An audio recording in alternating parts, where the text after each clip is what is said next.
Thank you for coming out to hear us today, the first talk on House and Home Sunday. And be sure and come back later in the day at 1:30. Beth Hitchcock, our new editor, will be interviewing Scott and Joel. And at 3 o'clock, I'll be back with Joel. So come back and see us later in the day. But today, I have two special guests. I have Tommy Smythe and Darcie Watson. So if you... Hello, everybody. Can you hear? Am I on? Am I turned on? I am turned on. Yeah. Yes. Oh, I'm supposed to tell you, if you're posting, please use the hashtag IDS17. And I think our Twitter handles are up there and Instagram, and we hope you do. Now, if you've read House and Home or watched HGTV or House and Home TV, then you know Tommy. How could you not? Over the years, we've featured his work either on his own or as a frequent collaborator with Sarah Richardson. He's a regular columnist for us, which is great, often about his travels, and he's been a huge supporter of Canadian design talent. For the past 18 years, he doesn't look old enough, does he? For the past 18 years, he's created classical rooms that are always still fresh and feel modern. And he is a real character, which makes him perfect for TV. You can watch him on Bell Media or HGTV. Don't you have new shows coming out? I've actually recently done a documentary to celebrate Canada's 150th birthday that'll air in the spring, just before our birthday on July 1st, that is all about Canadian homes of cultural and architectural significance from coast to coast, from Confederation to the present, that real families live in. So not house museums, places that people really live in. So that'll be fun, yeah. Now, Darcie is new to our pages. Darcie Watson is originally from Winnipeg, right? Mm-hmm. And moved to New York City in 2001 to work with a star architect, Russell Groves. And then she returned to school to complete her architectural degree at U of Manitoba. Now she's a resident of Toronto, and she caught our attention when she bought a house and renovated it herself. It's fabulous. She's going to share all her secrets. And she's worked with architect Paul Raff, and she's collaborated on artistic works with architect Philip Beasley, and she's a new senior designer at Mason Studios here in Toronto, and also with Area Code for residential work. So welcome. And Tommy Smythe is a huge fan of hers. Yes, yes. That's just the end of your bio. Yes. Thanks so much. So I invited Tommy and Darcie to speak today because they're both huge talents and they're very different. But it's interesting, their work is very different.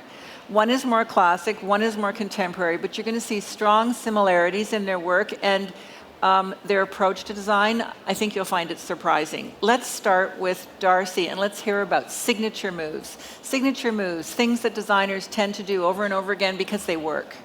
And sometimes you can look at a shot and say, that must be so-and-so, because you recognize that signature move. So Darcie, we're going to talk about your work first. Sure. Here we go. This is the house I was telling you about. It's fantastic. And you say that finding potential is important. It's extremely important. Why? I think it's best, everyone has to start from somewhere with a design, and it's best for me to find the best features of a house and celebrate them, and it's a good place to start. My house that I ended up purchasing was a bed and breakfast for up to 30 years. A bed and breakfast. Bed and breakfast, so it had it looked like the Bates Motel. It was like layers and layers of old finishes and linoleum flooring on top of the original flooring. And every closet had been turned into the tiniest little bathroom you could possibly imagine. So on paper, it was a 9-bedroom, 9-bathroom. 9 bedrooms. 9 bedrooms, 9 bathrooms. But that just goes to show how small, and the rooms had no light. So it ended up being a pretty extensive renovation. You don't live there by yourself, right? I actually converted it into 3 suites. So the upper 2 floors are a suite, ground floor was another apartment. So you rent 2 suites and live in 1. Exactly. That's great. Yeah, it was a good income property. And but the house had amazing potential in that, you can find potential in a lot of areas. Even if you live in a 1950s bungalow, you could still start with the clean, slick lines of a space. It doesn't have to be Victorian moldings and details. It could be the neighborhood that's amazing, could have views. It could be the site and context. With beautiful views to the garden. Or it could become an income property. That is very appealing. I know people who have bought big houses when they started out and done that, and then eventually when they can afford it, they move into two of the suites, and eventually someday when they have a family, they need the whole thing. Exactly, Perfect. yeah. Well, So very that's few where it people started. need 9 bedrooms, and it sounds to me like you found this home as it was, and then you let it breathe a little bit. Yeah, Because yeah. these kinds of conversions that were rooming houses or bed and breakfasts or split into a million Yeah. different apartments, these are old homes that were originally quite grand, Yeah. and they want to breathe. So that's a really So positive this is the house thing. you bought, that's the front porch, and that's your front hall, which you left alone, basically. Actually, no, that front hall was butchered into 2 separate Really, entrances. that's not the original floor? No, Oh. that's not the original floor at all. I actually researched houses up the street. It's on Palmerston Boulevard, which is an amazing street in Right. Toronto. And I found a few intact entrances that I then copied and restored it back to what it used to be. So a few of those pieces of molding are original, but many aren't. But the house had these amazing indoor and outdoor connections that ended up feeding the rest of the design through. Gracious front porch to the street, and also this amazing garden with this amazing blue spruce. Well, you're So sitting in your kitchen, and that's Yes. clearly up in the trees, so you're on the 3rd floor? That's actually the second floor. Second floor, But okay. it just sort of, knew I wanted to make a tree house out of it. And further to that, maximize light and views was one of the first moves I made to open up the spaces, and just that garden tree house I wanted to. I basically I totally oversized the window in the back of the house. And I asked the manufacturer, what is the biggest pane of glass I could get? And that's what I put in. No privacy issues? There's a motorized screen that comes down that, at night, so you're not in a fishbowl. I think a connection to indoor-outdoor is really important. Especially here, where we need it in the city, Yes, right? exactly. Or you start to feel closed in. All you need is a good robe, Linda. A good robe Just a good robe. to go outside robe. in? A good Yeah. robe. That's all you need. A kimono, maybe? Respect the old. Respect the old. This house afforded me 2 ways to do that. The ground floor had all these original details that were amazing, and original fireplaces, but the second and third floor did not because it had been so butchered. So in the first case, in the ground floors, I preserved and restored, and in the upper floors, I reinvented and reintroduced the new. And it was important for me to keep that authenticity. So in the powder room, where I started with a blank room with 4 blank white walls, I still wanted to put that authenticity back into the space. Yeah. So this is a floor tile that's actually reclaimed from houses in France. That I found a company in Miami that stocks them with the original border tile. So they're It's old unique. tiles. Old tiles from 1905. So Cool. because the house was built in 1905, Are I they thought it was perfect. expensive? Yes. Okay. But I could either spend a lot of money on new material, or I could right. I could spend money on old material, keep it out of the landfill. So for me, it's a sustainable choice. That's interesting. And I'd rather put my money that way. To have something with so much richness and texture to it, you can't get that out of a new material. Did you Darcie, really- what's on the wall in the dining room? The walls are, I'm obsessed with this color. What is You that? are. Oh, there's a color coming later on that is very close, but I actually can't Is it remember like the actual emerald color number. green? It's almost a vermilion green. Yeah. It's beautiful. Thank it's like you. the color of like an Yves Saint Laurent sort of blouse. I took you a lot keep of. the I was rats? actually playing off the mid-century furniture I had in the room, which has a lot of orange tones. Right. This is probably the 3rd time I painted this wall because I just didn't hit it right the first time. I don't know if that happens to We you, all do that, Tommy. yes, we You're all do such a pro. I'm not Designers sure. don't We all get do it right that. the first time. When you put it on, Never. it's just not quite right, but you can see from this photograph that the green, and I also got a green table lamp that kind of pops the orange out of a vintage rosewood piece of. Did you keep the old rads? Did you keep the old rads? the old radio? Yeah, All the old they're radio all rads. original. Huh, cool. I like that. I like that too. Okay, this was our cover of our trends issue, and I love this room. But I have so many questions to ask you about it. I mean, Really? you say be minimal, right? Pardon me? You say be minimal. Yes. But it's beautiful. And it But has layers. It has layers, but like, how do you live like that? Do you have to have curated, gorgeous stuff? Yes. So then what do you do with your other stuff? And why not? Well, for me, being minimal means expanding perception of spaciousness about a room. So to a lot of people, minimal means empty and cold, but to me, it just makes everything calm, and I can be serene in the It's room. So it's more fabulous. about a feeling. I also don't think that empty space is wasted space. I think that having room for curated items to breathe is actually just lends a sense of It's calmness. to me. fabulous. I just Thanks. worry about all my stuff that wouldn't look good there.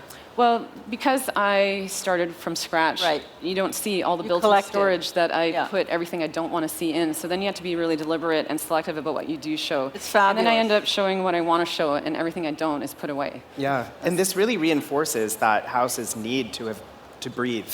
Right. You know, I mean, the choppiness that it had when you found it, and to give it open space that's not populated with things is kind of the right thing. And the floors are gorgeous. They are. Because there's not a lot of objects in the room, the floor is now, like I spent a lot of money on the floors. I I'll know. have to spend money on a lot of objects as well. Whose floor is that?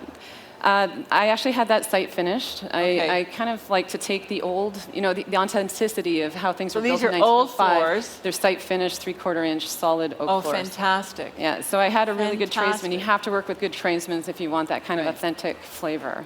I think there's also, and I so appreciate that, Darcie, because as a classicist and as a traditionalist, I think that there is this impulse in modern design to be impatient and to buy everything pre-finished and everything that's ready to go. Your lumber is pre-primed, your floors are Right. pre-finished. I love this sort of throwback to the idea that patience might give you a result that feels a little bit more Okay, but I just want to say that my Monster flooring, which is pre-finished, Yes. is the best floor I've ever had. And I've had site-finished floors lots of times. And finally I went for a pre-finished, and it's fantastic. Both are good. Okay, Let's just say both that. are good. Yeah. Both are good.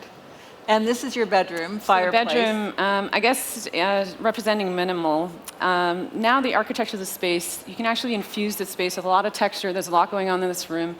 When you're minimal, other tools like contrast and texture and balance and simplicity of form become important. It's a So for me, beautiful it's about fireplace. being in a third floor space. The angled drywall and the way the light bounces around the room now becomes important instead of what I actually put in the space. It's gorgeous. The openness is so beautiful too, like where you see the tub. I mean, I can't have an exposed tub in my bedroom because I'm not as fit as you are. You're a cyclist, an obsessive I don't believe cyclist. that. So, you know, if somebody can see me in the bathroom from the bed, that's not a good thing. No, I agree. But I love the openness of it. No, but love I the agree. openness. I could not live in a bathroom with glaring lights on me when I'm naked. There's no way where someone can see. No. I don't have enough confidence. See, Okay, now the whole audience is picturing both of us naked. Let's move on. No, but most people I don't can't like. Do do you guys live in that. a showroom? You have your lights on full blast. I like dim lights. Oh, The, dim you know, lights. Any dim light Okay. can make anyone look good, I think. Correct. True. Okay. Gorgeous. Now these are other designers who've inspired you. So the image on the left is Catherine Kwong, and Yeah. I just find that these images show also some traditional interiors where you can be minimal, because it's about sort of just popping certain pieces and being selective about what you show, and also the expansiveness of space is such a luxury when you can have, you know, one chair in a corner and an empty space around it. To me, just is calm and serene. And then the objects that you do choose, you can use again contrast as the kitchen image, just to make certain things pop. And I know the bottom right-hand corner one is a bathroom by Connie Braemar. That's Exactly. in my file too. Yes. That was the first time I saw a dark gray bathroom off black, and it just looks fantastic. It does. Doesn't Yep. it? The minimalism allows the really important features and traditional elements Yeah. in the bath clawfoot now become important. Do you know Connie? I don't. You should Oh, know you have her. to meet Connie. Yeah, Okay. you're good She would love spirits. your work. I think all of this is really beautiful inspiration. I'm going to move forward. Is there anything else you want to say here? No. Okay. Here we Wait, go. can we go back? There's something I want to say. Okay. Just something I just thought of. Is that okay? So the image in the center where you see the white stools against the white marble of the kitchen island, I think that's a really interesting thing to highlight, because sometimes minimalism is about layering things that are of the same tone color, or color, yeah. so that they almost disappear or recede. You can still Yeah. see that there are Yeah. stools there, but there's this agenda of not having high contrast in that spot, which helps for the room to feel a lot more minimal. That's a good point. Okay. Mixing high and low. Who doesn't like a good deal? I love a Okay, good so deal. what's low here? Can I guess? Can It all you looks guess? high to Okay, go me. ahead. Tommy, Try let's guessing. guess. What's low here? I think maybe in the center image, I know that the lamp is very expensive because I've priced that out for clients before. Yes. Beautiful. I love it. The low might be the chairs. No. No. No. Okay. Well, IKEA? Is IKEA in here? No. At the back? Oh, those Nope. cushions? Nope. Okay, we don't know. What? so what's low in this image is on the left. The pendant light fixture is from West Elm. Paid Yeah. less than Oh, $300 West for Elm. it. Yeah. Really? But let's say the mirrored side cube is from CB2, less than $300. You mean the pendant light over in the dining room? Yeah. Is Oh, not West the down? dining room, in Where? the living room. Okay, in the living room. The dining table is from Craigslist. I was paid less than $500 for it. It had a ding in the corner. 500. Nobody can see the ding except me. Craigslist. And it's like a fraction of what you would buy it for in the store. Well, and at my house, everything gets a ding within 5 minutes of arriving Exactly. anyhow. So you may as well buy it pre-dinged.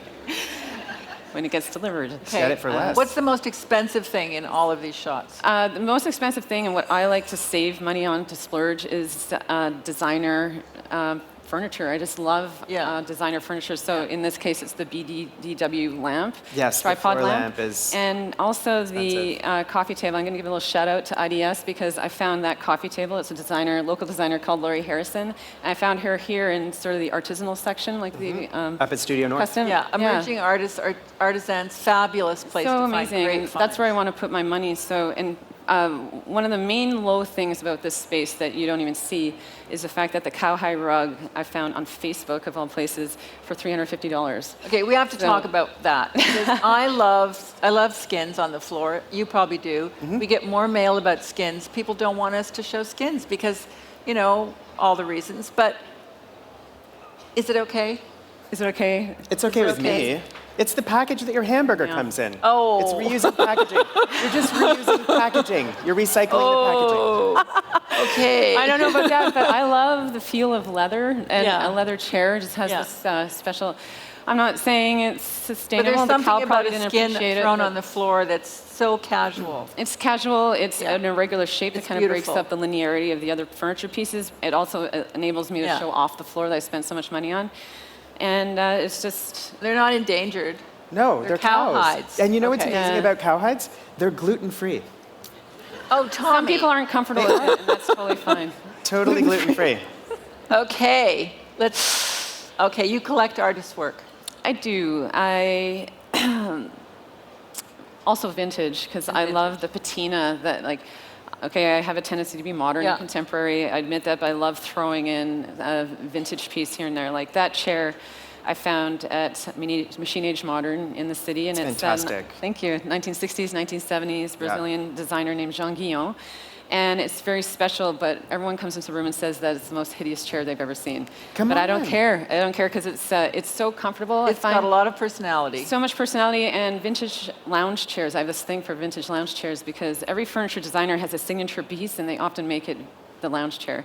So when you sit in it, you can really recline, the Yeah. leather creaks, and I love putting my hands on those handrests because you can tell the wear patterns where someone else has sat. So it just adds, it's kind of magical. It's very soulful. It really invites you in. Like it just looks from the angle of the back and the plushness of the cushions. You just Very want to nice. sit in it. I love that chair. But again, you don't want to put anything around it. You kind of want it to let it sit then and you're breathe very on good at its own. empty space. Yeah, thanks. Leaving things Yeah. so they're empty. Now, this is one of your pieces, right?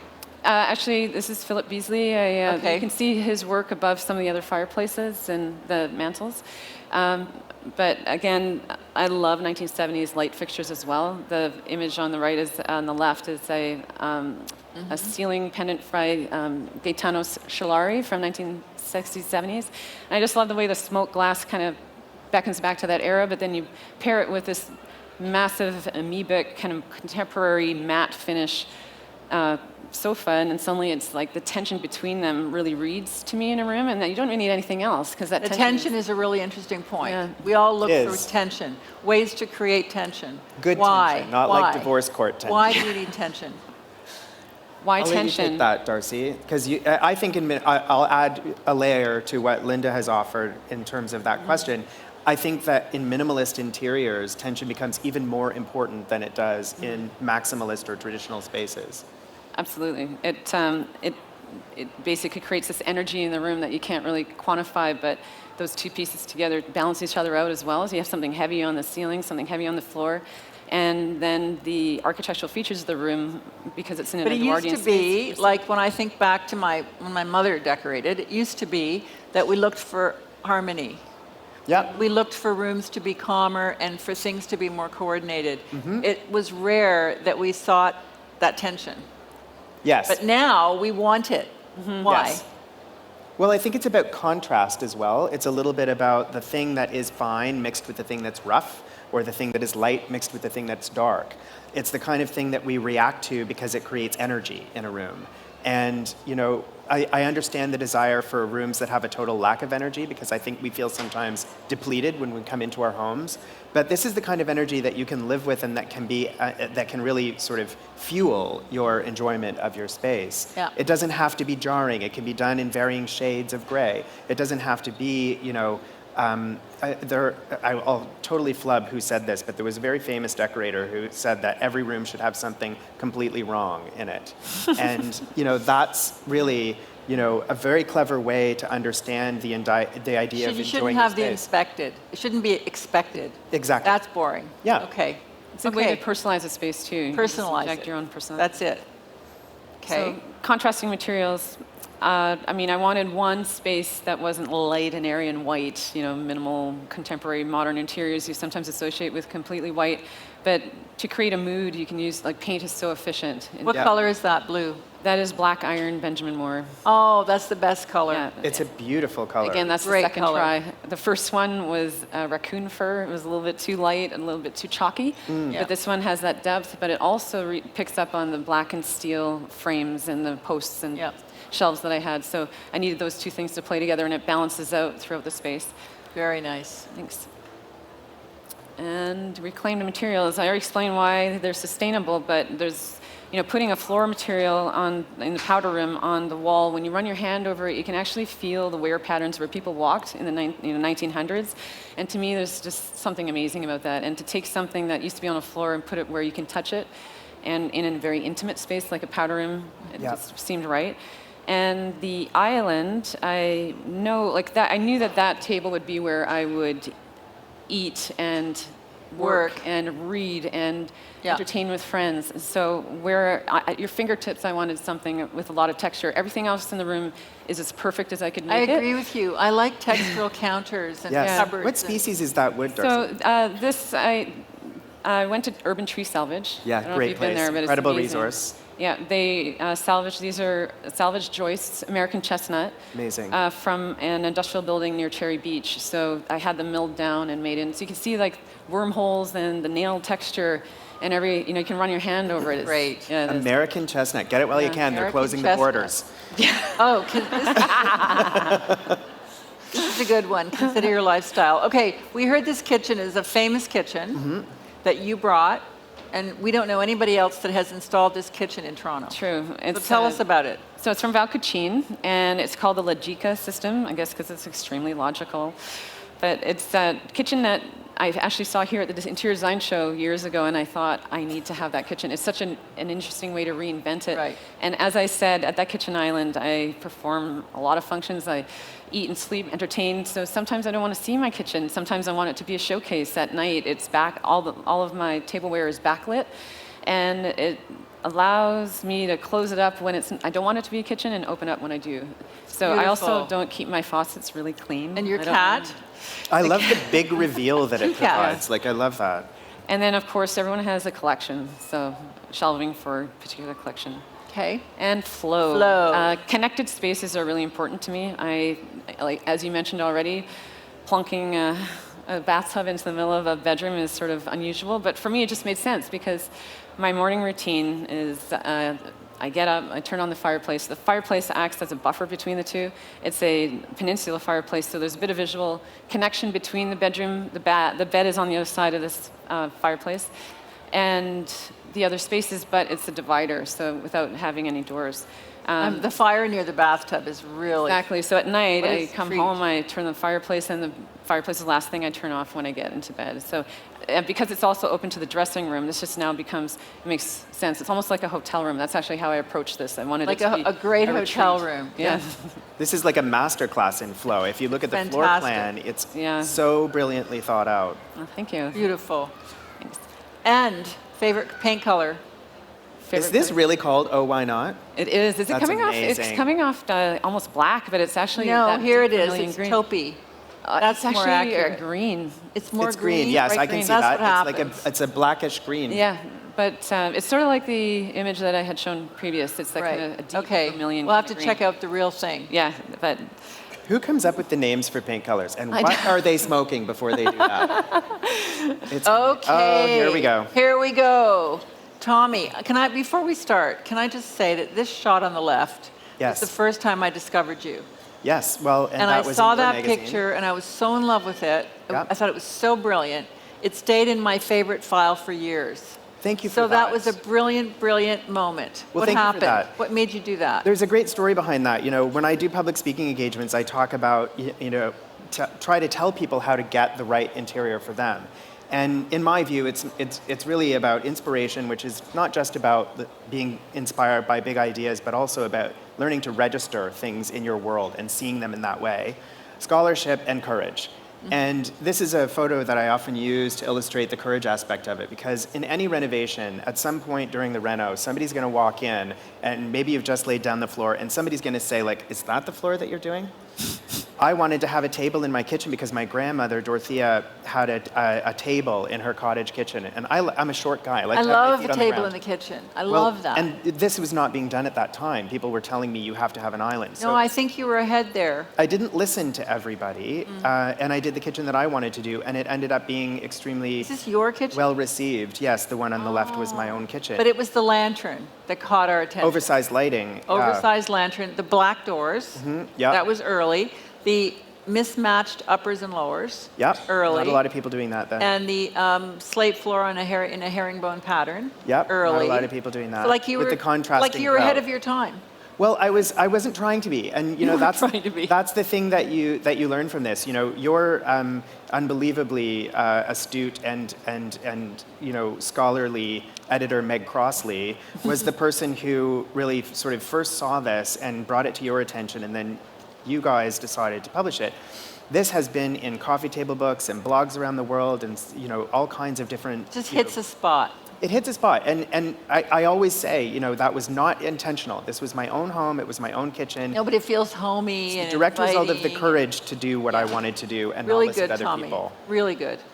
Thank And you. The second one, you kept it going with the lantern, but Yes. here, for me, it's about the floor. Well, Wow. and in a way, the two kitchens, the left and the center, are really almost sort of iterations of the same idea. The kitchen in the center was done for clients who were friends of my sister's, who had attended Christmas parties at my house where the first kitchen was for many years, and they had for 7 years been telling me, when we do our house, we're going to hire you to do it. I stopped believing them after 7 years. After 5 years, I was like, yeah, okay, thanks. Lovely compliment, but obviously Don't you're have never to, doing it's this. okay. But unlike most people, these clients had saved the money to do their house right and do it once and do it well. And they just lived in the house and gotten to know it over the years. So when we came to do it, they asked if they could do the sort of same moment that was in that first kitchen of mine with the big lantern. And I said, yes, absolutely, but would you be willing to indulge me in doing it slightly differently? So we had the amazing people at Residential Lighting who do antique and vintage lighting and restore those kinds of things. Tony and Helen had a red finish put on the lantern that was very patinaed. So it almost looked as though that lantern had been red and had been outside as a red thing for a long time. And it just Beautiful. worked. Okay, I'm going to move through. Yep, let's go. This is me. Antiques. Yeah, so this is me enjoying some antique things with some new things. I mentioned my grandmother, Dorothea, before. I grew up in visiting her homes over the years and seeing them change because she was an interior designer for a long time.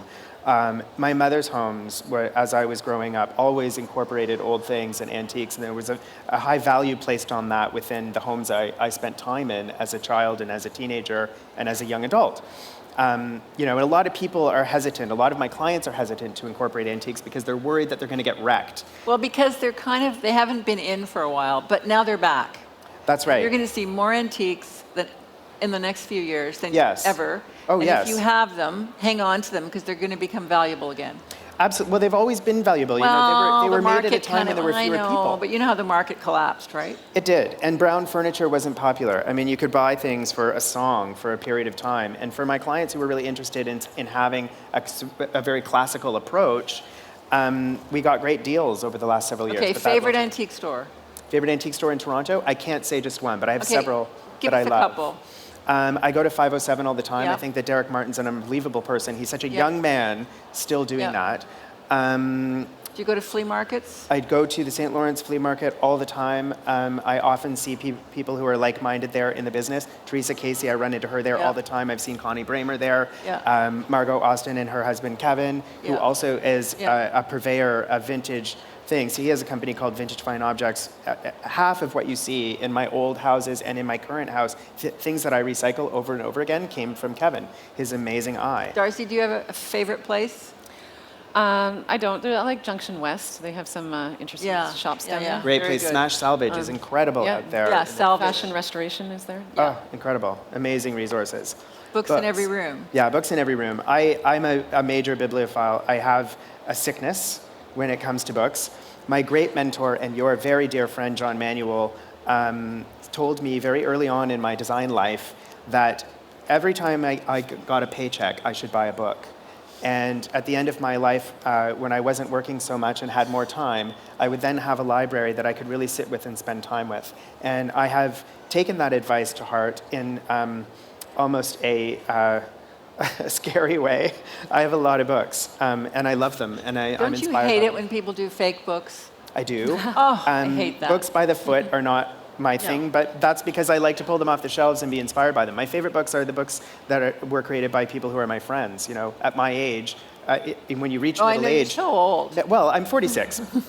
but by this age, people are writing books. Your Old. contemporaries are writing books. You know, they're being invited And to do even that. on a fireplace. Yes. I've never seen that before. Well, that actually is my sister's house, and she is almost as bad as me. Most of her books are on fashion, and most of mine are on design and art and photography. Your sister has a company called Smythe. Smythe Le Vest, yeah, And you know she's a those fashion great designer. jackets called with the Smythe label and blouses? Yes, and They're they hers. do sweaters, and yeah, they're amazing. Sweaters. They're amazing. All the talent in the family is there. Okay. So these are a couple of examples of dark rooms. You know, Sarah Richardson and I joke about this all the time because we work together in a well-known way. I am the dark to her light. I am always trying to encourage her to paint things darker, and she's always trying to, you know, pull me away from out of the darkness. But the chest of drawers and mirror was a condominium that I did. I think that dark colors are so unexpected in a condo. When you're up 40 floors above the world, you expect everything to be the color of clouds and sky. And I wanted to do something that was an arrivals moment in that entrance hall that had a bit more impact from that. And then the other slide is my bedroom in one of the apartments that I lived in recently, which incorporates, you know, a lot of ideas that I hold very dear. You know, it's old things. Almost everything you see in there is old. It's inherited things that mean something to me. This was my father's desk that you see at the foot of the bed. That's lovely. And then, you know, like weird stuff. Like I collect weird things, like pencils. There's a jar of pencils there. And dark walls. That's a color And the by thing Farron that Ball called I think a Pigeon. lot of people don't realize is that when you paint all your walls dark, it's not dark anymore. No, and you And put it things starts on to them. feel, it's true, it balances it out and it starts to feel normal. Yes, and it's true, Lynda, and almost every room offers relief from the darkness. There are windows, there are doors that Right. open into other spaces, there are mirrors and artwork that go on the walls. Deep baseboards that are white. Yes. Accessories. Always a favorite. Always a favorite. Architecturally, yeah. Humble materials. I Sure. agree with that. Talk about that. So from my early days, and you know, I'm not the only person who does this. My dear friend Michael Angus actually does this very well also.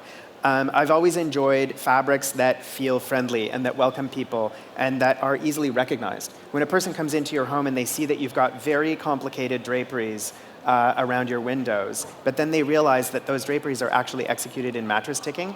As a disciple of John Manuel, this is what I learned. And one of the coolest things is to take a formal piece of furniture and give it a humble fabric Yes. because it creates the clash. That's right. And that's why plaids, especially buffalo check, which feels so Canadian and so of our place. Hudson and Bay our blanket. people.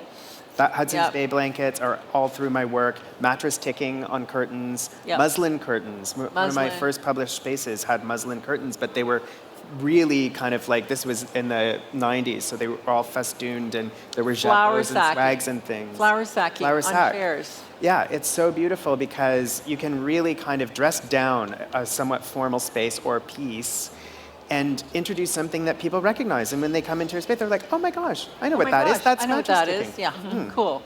Very cool. Bullseye mirrors. I'm a big fan of the bullseye mirror because, you know,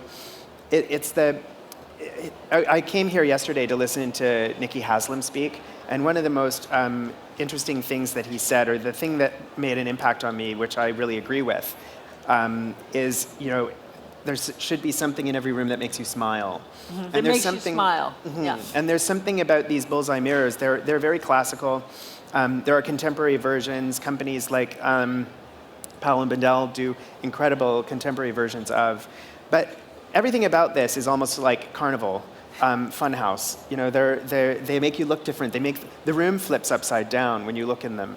And so they're important for me to incorporate because they have those things the values that I really, And they're mirrors, so they're reflective, but they're not serious. They're like a piece of art. That's right. And they give you light and sparkle. Now let's talk about black banisters.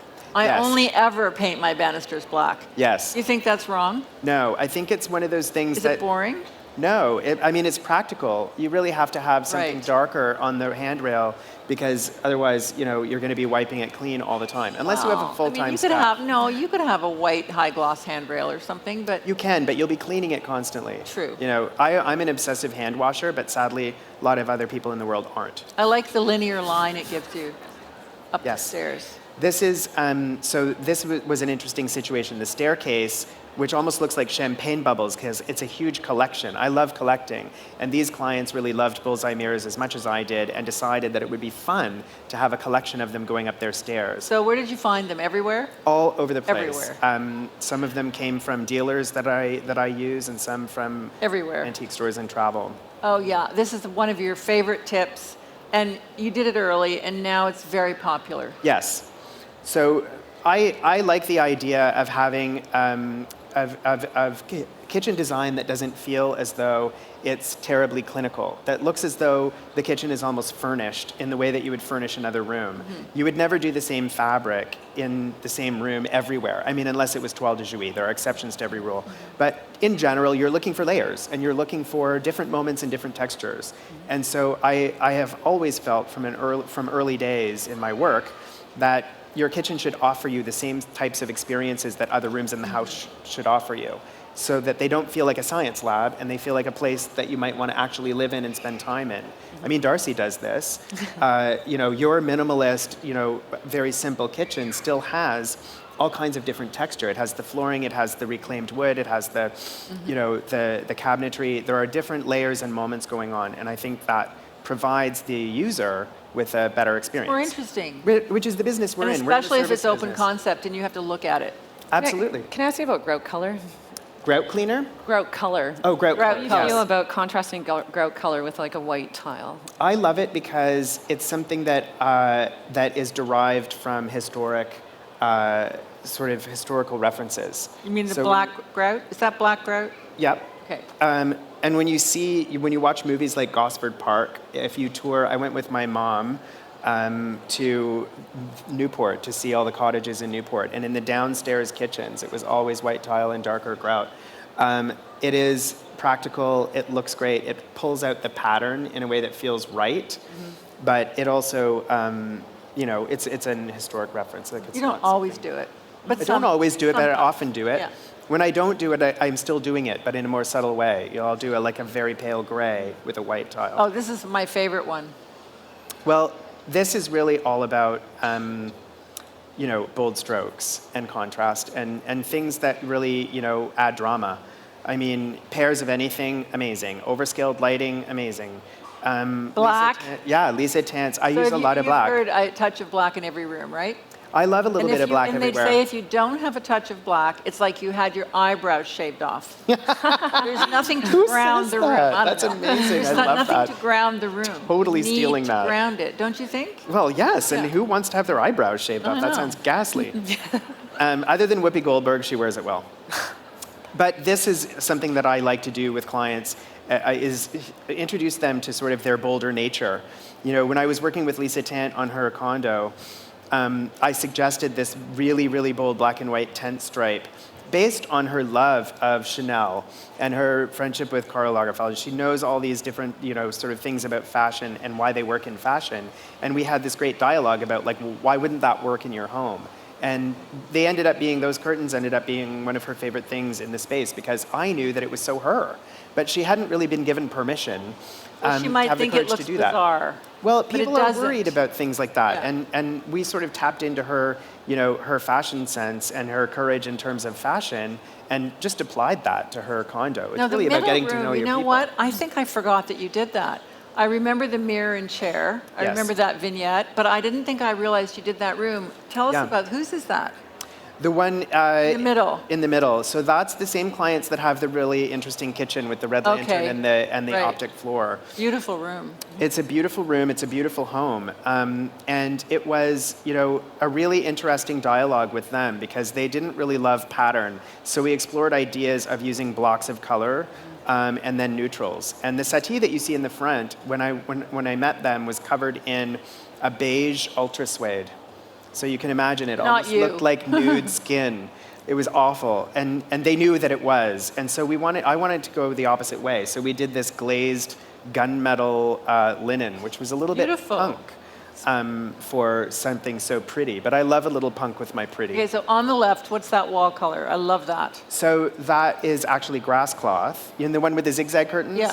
That's grass cloth, and I love that kind of texture. So we did Beautiful. a yin and a yang thing with that space. The office had grass cloth, and the library had black walls. Very dramatic. Very dramatic. I'm a drama queen. You're a drama I queen. admit it. And here is a picture of the room Black, that had the dark black walls. walls. I love dark walls. Do you do high gloss or matte? Most often, well, I do both. Okay. But most often with a small space, I do the high gloss. I don't like high gloss in a big space. And then Do you ever use high gloss? I don't, except on baseboards. I It's use it very on my hard to do. crown molding. yes, it's Like beautiful on moldings. even if it's a white room, if you paint the crown high gloss, it just Yeah. reflects the light. But I think it's really bold to put on a wall. I don't think I've been that brave. Well, your walls have to be pretty perfect. Yeah. Well, You have to hire somebody really good. Oh, That's- you do. You have to stand in between coats. Yes, but one of the reasons that I wanted to do it in this room on the walls was because the walls were original plaster in the Victorian house, and So they that's were okay. quite. Yeah, I wanted to highlight that they were old and that they were handmade, Right. and the high gloss paint really did that when the light refracts against That's it. great. It's just amazing. new drywall that looks crappy if it's not It can, good it and can. it's high Without gloss. really an expert job, it can. Yeah. Beautiful. Any favorite black? I love Off Black by Farrow & Ball Yep. because it's not quite black. That's actually what color is in that other little room, that little bedroom, which was my tiny little apartment that you featured. Mm-hmm. I love that. 185 square feet. No, It was but I the love smallest, that. small space I saw ever that in House of Home. person. You did, I yeah. came over and taped. It was Yeah. great. Yeah, it was pretty. Sometimes the smallest spaces are our favorite rooms because we feel protected. Yeah. Don't you think? Yeah. More Cozy. intimate. I love coziness. Okay. Curated display. Well, I got my start in this business with Yusuf Hasbani of L'Atelier, the master of the mix, I think you called him. Beautiful. And Sarah Richardson helping to style spaces for photo shoots Yeah. and for her television shows in early days. So styling really was where my interior design sort of acumen grew. And so it's still something I go back to obsessively. Surfaces are very important to me in every room so that I can have space to play around with different things that I collect, Okay, so that I gather. give our audience a couple of tips on how to have confidence to style. Well, a couple of tips are you have to have sort of an ambitious and creative spirit. You have to get it all out and look at what you have, and then you have to start to pull out things that you know are going to work together. And you're looking for things like tension and contrast and juxtaposition, the modern thing with the old thing, the collection of things with the single strong statement. Right. Those kinds of things are always really, really great places to start. There's no wrong way to do it. If it's your stuff and you love the stuff. If you have a great eye, there's no wrong. Well, way. when you're learning. Yeah, when you're learning, take pictures. You have to be Take willing. a picture. Yes. I always that's a say good that advice. because we're used to looking at things in a two-dimensional way. It's very good Not advice. in a three-dimensional way or one-dimensional. So just take a picture and look at it and say, okay, if I saw this in a magazine, would I think it was great or would I think it was awful? Take it from And a that publisher. helps. Yep. No, and that's then very you good just advice. keep moving things around and taking pictures until it clicks. Well, and Yusuf Hasbani always taught me, you should really walk out of the room and then walk back in. That's a good one. Take a break That's and a then good walk back in, and Yeah. your eye will immediately go to what's wrong. Yeah. It'll never register. How about what's invite right. your friends over? Yes, you can do that. You can do that. But only certain Well, friends. you don't have to. Michael Angus used to come over to my house and rearrange the furniture, and my partner at the time would get so annoyed. But, you know, it's a compulsion for Yeah. some people, and we Yeah. just let Michael do what Michael does because he's good at what he He's good does. at it. Yes. Yeah. What I love about the middle photograph is that you're playing with a lot of height, which I think adds a lot of interest and really important. Yeah. Well, that print was a piece that I bought in a little tiny gallery back when New York was still New York and it wasn't a giant shopping mall for luxury goods. My sister lived on Bleecker Street, and there was a little gallery across the street called A Clean, Well-Lighted Place. And it had been in Greenwich Village for millions of years. And finally, I sort of had enough money to maybe, you know, go in and get something. And so I've always had this, and it You meant a can lot. find great stuff that's not expensive at the flea markets. Absolutely. Really. Absolutely. You Half really of what's can. there is from flea markets. Favorite color? Soapy water is a color that I go to. Like, this is a Parapaint color that I've been using for years and years as a trim color. It's a really great, it's sort of like, you know, one of those designer go-to colors that always works really well. And it's mostly because rather than having a touch of yellow, it has more of a touch of brown. So this would be a grayish basic brown. wall color for you. Basic wall color or a really fabulous go-to trim color. Okay. For ceilings, baseboards, doors, great color for that. So before we throw it open for questions, give us a move that you haven't done that you want to try. Something you want to try. Something I want to try. You want to try. That's a good one. There are a lot of things that I want to try in spaces like kitchens. I've always wanted to experiment with the notion of more furniture and less built-ins. In a kitchen. Fewer built-ins in a kitchen, but Me it's too. very hard to convince a client to go down that road Do it with for you. yourself. Well, I may.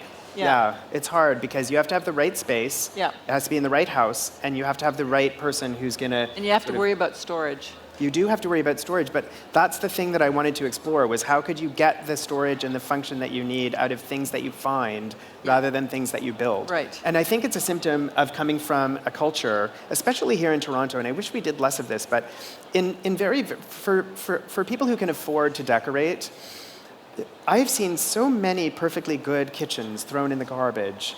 And you kind of worry, like, is this a cultural compulsion? You mean the cabinets were fine, they just needed some paint or something? Yeah, or there were things that you could work with, or maybe just buy a house where you like the kitchen, you know, and don't, you know, go in there and take something and throw it into a landfill just because you want to pee on that fire hydrant and put your stamp on it. You know what I mean? We're like dogs. We're going into these places and saying, this isn't me. Well, if it isn't you, why did you buy it? You know, like, why do you want to Because you saw the potential. Maybe. Okay, in you some don't want to cases, be yes. wasteful. If it's old. But I'm sort of, I love this, playing with this notion of taking things that you find in the world and assembling them to make a kitchen rather That's than good. going all custom. Good. Darcie? Well, for me, I'm going to give you a completely different answer because You what? from an architectural perspective, I'm going to Yeah. give you a completely different answer. Like, if you don't like if you don't like something about the house, then change it.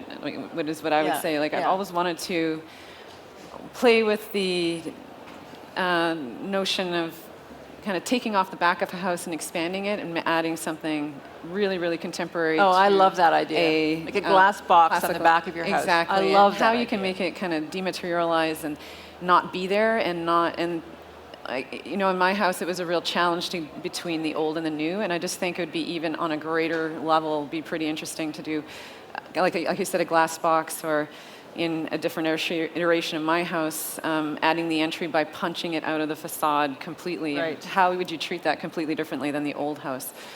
So to me, I like think that that's too. My thing is I want to use color on the walls, just once. I just want to paint one room in my house that's not white, not black, not taupe. Just one room. And see how long I can live with it. Why aren't you doing this? Because I hate living it, like, I don't like the commitment of being surrounded by one color because I just don't like it. It's just, But you have such commitment in other areas of your life. I know, but I want to try it just one time. Okay, I'm coming over See next weekend. We're doing if this. I've got a roller. If I I've got a can wake roller. up in the morning to like powder blue or peach or something. But it's just paint. There You are can always 9 paint it different over. paint brands at this show that will give you the paint. I'm offering to come over on the weekend. I'm good at it. Oh, good. What color do you live with that's not a dark neutral or a light neutral? A non-neutral? A non-neutral. In my current home, there is a really great color in my spare bedroom. Well, actually, my entrance hall where Is? I have a huge double salon wall of artwork. The walls are painted a very, very pale pink. It's called Pink Ground by Oh, I Farrow know pink ground. It's not a neutral. It is not a neutral, it's pink. It's actually pink. I mean, you can really see that it's I pink. can't live with pink. You could live with this pink. No. I think you could. How about you, Darcie? Could you live with a color on the walls? Like a real Absolutely. You know, I color, actually not really Iron liked- Mountain. I like the purple that you had in that one image. Oh, that Like was really beautiful, kind too. of deep Okay. purple. I thought that Yeah, was that was Yeah, I like could a maybe maroon. maybe dark purple. Yeah. Do you have questions for these two experts? Okay, wait, before we go to questions, can I just go off book for just Okay, a second what? here? I just want to say something to this audience and in particular to the two of you.